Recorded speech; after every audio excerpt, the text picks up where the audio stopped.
Hello and welcome to another episode of What Happened, the show where, I'm just gonna say it, 2020 has been a trying year. I'd say that's fair. And while lots of things have happened that I think a vast majority of people weren't expecting, there's certainly one thing that occurred, or is still occurring, that precisely 0 people were expecting. A new Cooking Mama game titled COOKSTAR came out, but didn't come out. That only some people have, but they shouldn't play it because it mines Bitcoin, steals your identity, overheats your Switch, drains your battery, and might even be possessing your soul, except all of these things are very untrue. Or they might be? I don't know. This is a once-in-a-generation story of mysterious mysteries, dummy companies, cryptocurrency, potential lawsuits, and is still very much ongoing. Now, if all of this muck was attached to some weird, obscure MMO, that'd be one thing, but the fact that so much confusion, vitriol, and misinformation is revolving around the wholesome Cooking Mama franchise, well, it makes it so very what happened.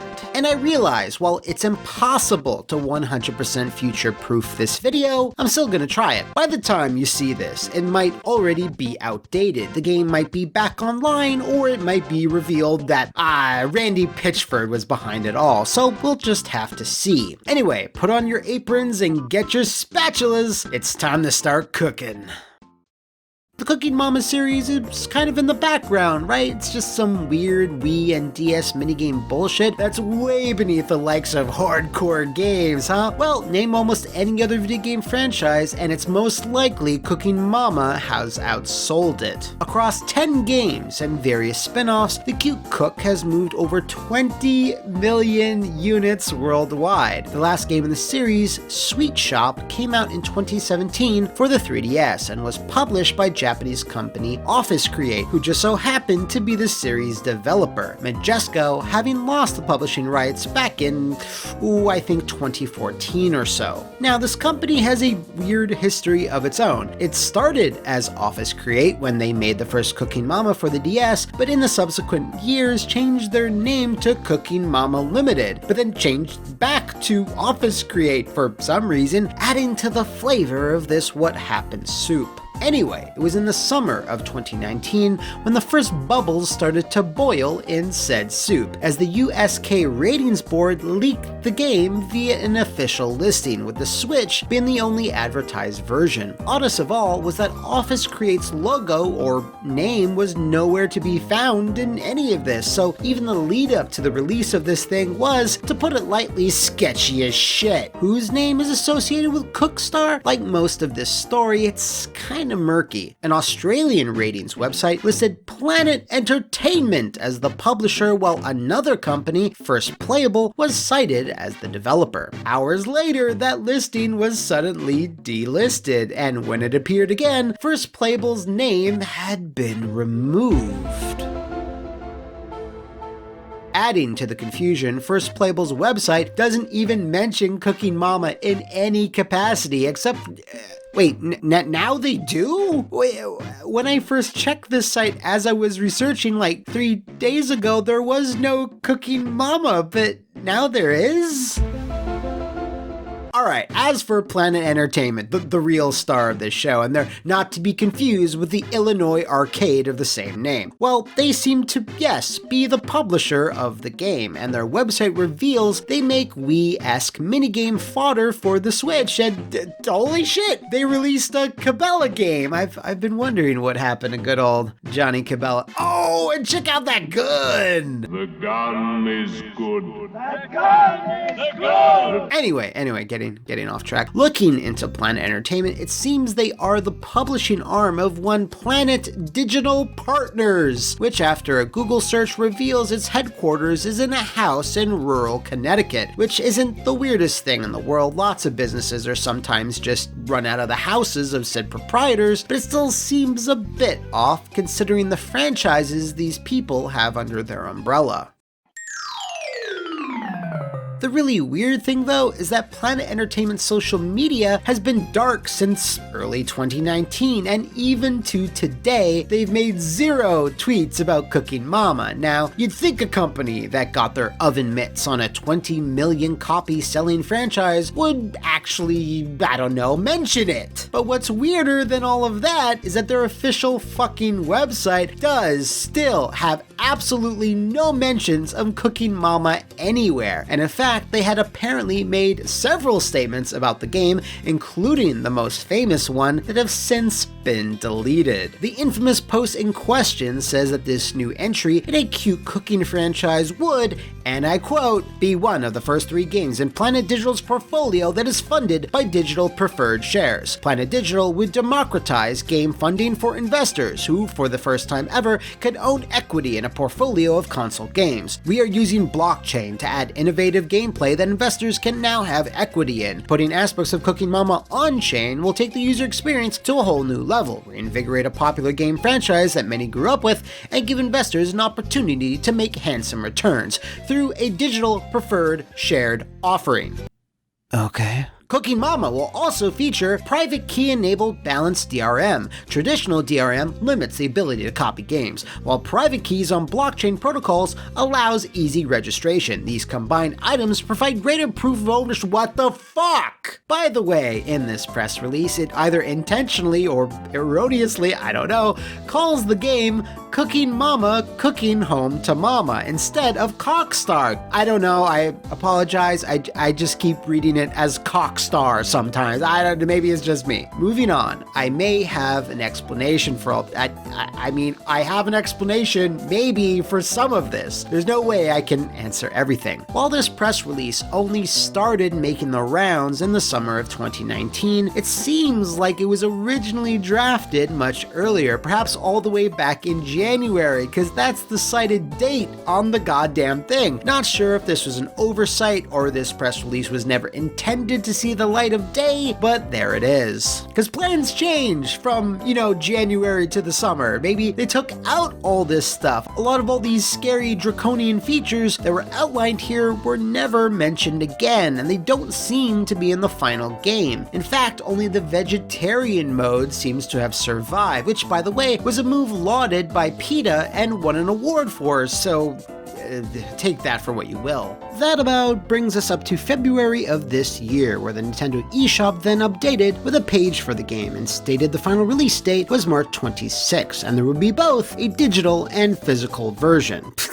This was about the only real advertising that the Cooking Mama got. People just finding out about it on the eShop, and they actually started to get excited as the series had carved out a small but passionate fanbase. Now, there is seemingly an official Cooking Mama Twitter account, which has like 5 tweets ever and has never responded to a single question, and since the launch has ceased to tweet. Or has it? Mid-editing update. After those said few days of silence, both Planet Entertainment and the Cooking Mama Twitter denied all of the things, only admitting that blockchaining at once was considered but never implemented into the game code.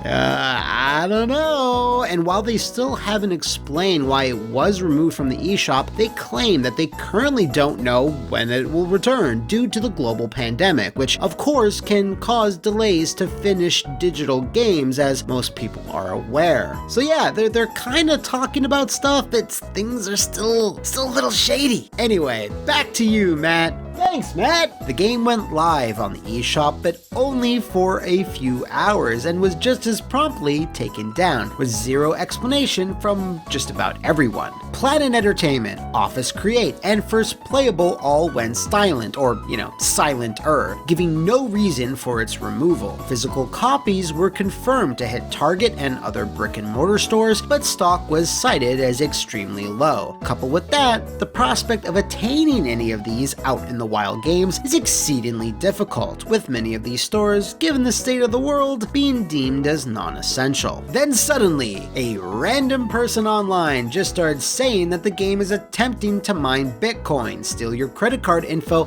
and overheat your Switch, and people, including me, all started to believe it. I mean, it's 2020, just stack that onto the pile of insane bullshit we gotta deal with. That is one big pile of shit. However, after a bit more research than zero, it seems like most of these claims were either completely fabricated, overblown, or at the very least just speculative. When these allegations started being thrown around, people started ripping the game's ROM apart and have since found no real evidence of blockchaining or the game being able to mine for cryptocurrency. In fact, the Switch's internal hardware is simply not powerful enough to even make this viable. It just can't support the process. What's more is that Nintendo's notoriously strict pre-certification testing would have caught any suspicious or predatory background processes when the game was being submitted. Now, in terms of the Switch overheating, this seems to be an issue with Unity, the engine which the game runs on. COOKSTAR just hasn't been optimized very well, or even very terribly. Unity has a habit of displaying odd technical quirks in some, but not all titles which use it. It doesn't seem that the game getting your Switch hot under the collar and draining its battery was an intended malicious effect.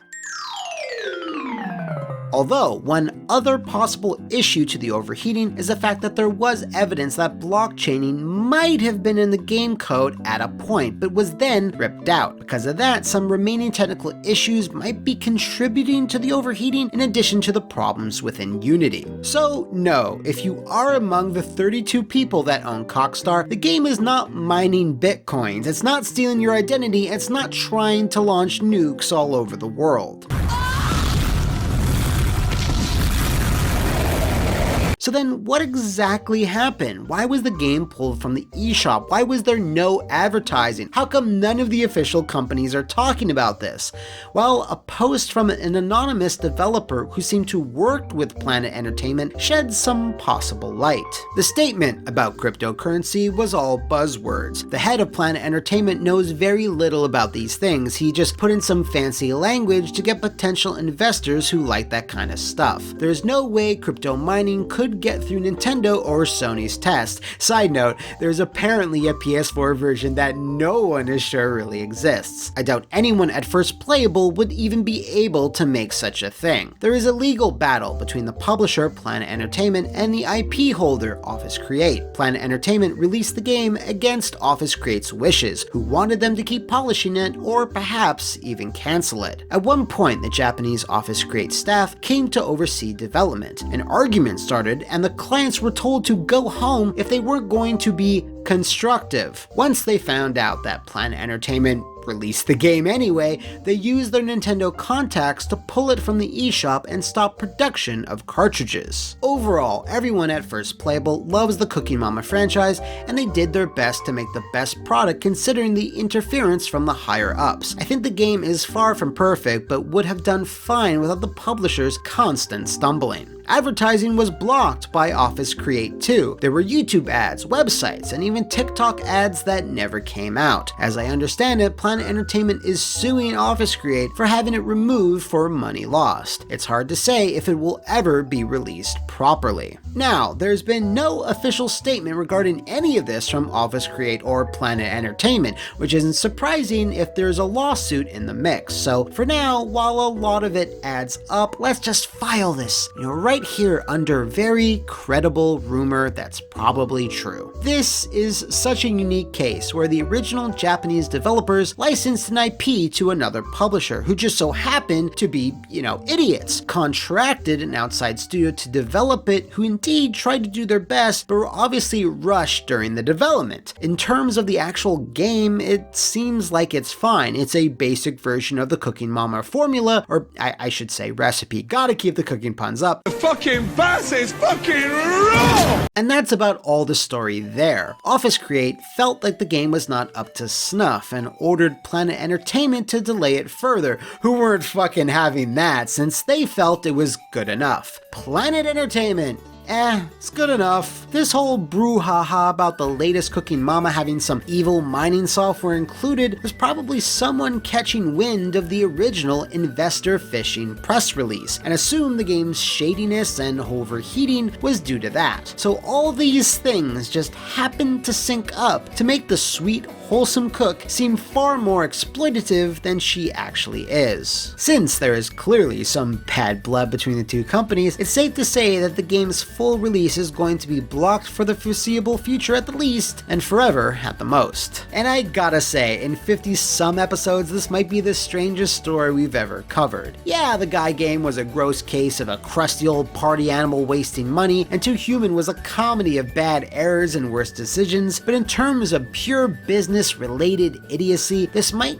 take the freshly baked cake. You have a franchise that sold 20 million copies, it lands in your lap, and you fuck it up from pretty much every conceivable angle. And the game's not even that bad, it's just 100% pure publisher buffoonery, and it's a shame because it might seal the fate of Mama ever getting back into the video game kitchen ever again. Whew, that was a wild one, and it's probably gonna change, but if you know of any other sizzling slices of scummy scandals, shout it out in the comments below or cook up a storm in the Flophouse VIP Patreon to nominate the subject of a future episode. See you next time, cooks, and thanks for watching!